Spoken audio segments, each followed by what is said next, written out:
హైదరాబాద్ పాత బస్తీ Santosh Nagar police station కి కూతవేటు దూరంలో ఉన్న రక్షాపురం కాలనీకి చెందిన భూలక్ష్మి అమ్మవారి విగ్రహాన్ని గుర్తు తెలియని వ్యక్తులు ధ్వంసం చేశారు. హైదరాబాద్ పాత బస్తీ సంతోష్ నగర్ పోలీస్ స్టేషన్ పరిధిలో రక్షాపురం కాలనీలో భూలక్ష్మి విగ్రహ ధ్వంస విషయంలో పోలీసులు నిర్లక్ష్యంగా వ్యవహరిస్తున్నారని ఓవైసీ బ్రదర్స్ వచ్చి క్షమాపణ చెప్పాలని, దేవాలయంలో అమ్మవారి విగ్రహాన్ని పునర్నిర్మాణం జరపాలని, దేవాదాయ ధర్మాదాయ శాఖ పునర్నిర్మాణం ఖర్చులు చేయించాలని ధర్నా చేస్తున్నారు భక్తులు.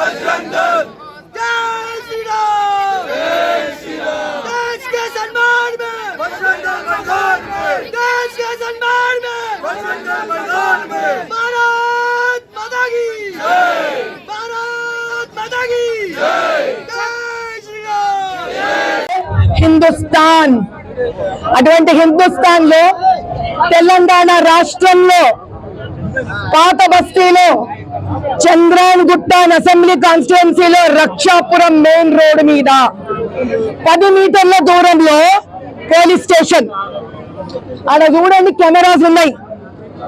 ఇన్ని పెట్టుకొని నిన్న చాలా పవిత్రమైన రోజు, గోకులాష్టమి, శ్రీకృష్ణుడు జన్మ నొందిన రోజున అతి పవిత్రమైన కృష్ణుడి చెల్లెలైన అమ్మవారి దుర్గాదేవి భూలక్ష్మి పోచమ్మ ఎంఐఎం అధినేత పుట్టును కూడా పుట్టిన్నాడు, ఆడ అయ్య కూడా పుట్టలేదు.